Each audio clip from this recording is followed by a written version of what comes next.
का कहिए धनी कैसे तोहसे प्यार भइल, एके नज़र में दिल ऐसन बेकरार भइल, एके नज़र में दिल ऐसन बेकरार भइल। नमस्कार, सुजीत बक्सर। आज के कविता बहुत दिल के करीब वाला बा, बहुत सुंदर बा।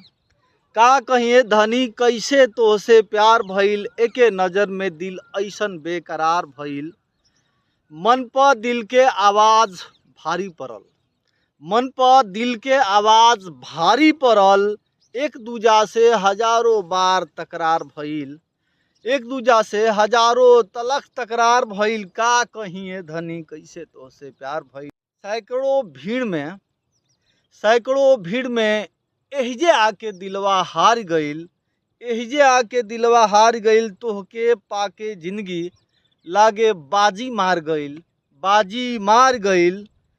पुतरी में समाए खातिर ई जीवन तैयार भइल, एके नज़र में दिल ऐसन बेकरार भइल।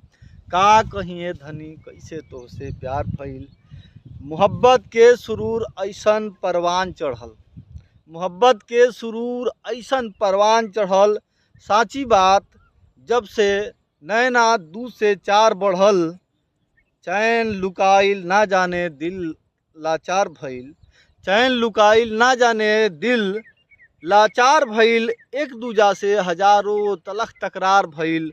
का कहिए धनी कैसे तोहसे प्यार भइल, का कहिए धनी कैसे तोहसे प्यार भइल। कैसा लागता हमार कविता, वह सब कमेंट में जरूर बताई। आभार।